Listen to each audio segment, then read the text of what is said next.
Evet, herkese merhaba arkadaşlar. Boşnak Arapça Sırpça koşul cümleleri 3. video ile devam ediyoruz. Bu videoda koşul cümlelerinde mümkün olmayan olaylar üzerinde duracağız.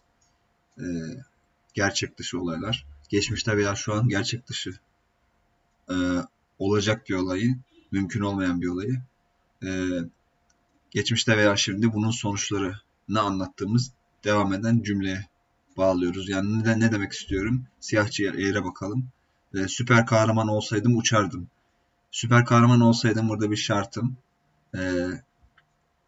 Süper kahraman olabilir miyim? Olamam. Bu olağan dışı bir şey. Bu yüzden bu gruba giriyor. Uçardım demişiz. Bunun sonucu olarak uçma eylemini yapardım. Senin yerinde olsaydım oraya giderdim. Ben senin yerinde olabilir miyim? Böyle bir şey mümkün mü? Hayır, mümkün değil. Oraya giderdim de bunun sonucu. Evet, bu tarz cümleleri da kelimesiyle yapacağız. Ako ile yapmayacağız. Kada, kat ile yapmayacağız. Da ile yapacağız sadece. Da'dan sonra şimdiki geniş zaman gelebilir veya geçmiş zaman gelebilir. Diğer cümlemiz şart kipli olacak. Hatırlıyorsanız da'dan sonra şimdiki geniş zaman getirmeyi biz geçen derste de yapıyorduk. Bu derste de yapıyoruz. İki anlama da geliyor yani. Da'dan sonra şimdiki geniş zaman gelirse hem olabilecek bir şey hem de olamayacak bir şey anlamlarına geliyor. Ne demek bu işte? Altta bir daha özet geçmişiz. Eğer bir olay olsaydı bir olay olmuş olurdu. Ama bu olurdu veya olmuş olurdu. Bu gerçek olmayacak bir şey.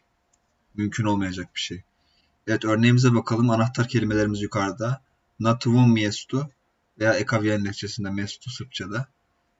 Senin yerinde demek. Çitate okumak. Knjigu kitap. Evet. İlk örneğimize bakalım. Da ile yazılmış. Da sam na tvom mjestu. Na tvom mjestu neydi? Senin yerinde. Sam ben olmak fiili. Da sam na tvom mjestu. Senin yerinde olsam gibi çeviriyoruz. Pročitao bih knjigu. Knjigu kitabı demekti.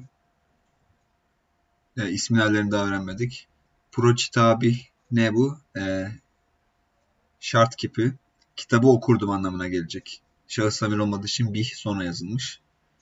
Pročitate de okumak fiilinin perfect haliydi. Burada onu sıfat haline getirdik. Erkek sıfat hali ben sana. O zaman da sam na tvom mjestu pročitao bih knjigu. Yerinde olsam kitabı okurdum şeklinde çevirebiliriz. Burada ben senin yerinde değilim. Bu mümkün bir şey değil. Bu yüzden bu gruba giriyor. Veya ikinci örneğe bakalım. Da sam bio bosanac govorio bih bosanski. Bosanac neydi daha önce görmüştük? Boşnak erkek demekti. Da sam bio. Burada ne var? Olmak fiilinin geçmiş zamanı var. Bunu da ayrı bir videoda incelemiştik. Ben boşnak olmuş olsaydım boşnakça konuşurdum. Govorio bih bosanski. Burada ne var? Şart kipi var. Şahıs zamir olmadığı için bih ikinci kelime olarak gözüküyor. Govorio neydi? Ben sana erkek çekimiydi. Konuşmak fiilinin. Bosanski de neydi? Boşnakça demekti. Da sam bio bosanac, govorio bih bosanski. Boşnak olmuş olsaydım boşnakça konuşurdum şeklinde çevirebiliriz. Veya boşnak olsaydım gibi çevirebiliriz. Ama burada geçmiş zaman kullanıldığı için bu çeviri daha uygun gözüküyor. Evet, şart cümlelerinin genel mantığı böyle. 3 videoda inceledik şart cümlelerini. Bir de alıştırma videosuyla bu konuyu pekiştirmeyi düşünüyorum. Daha sonra da konularımıza devam edeceğiz. Evet, bu ders bu kadar. Herkese iyi çalışmalar.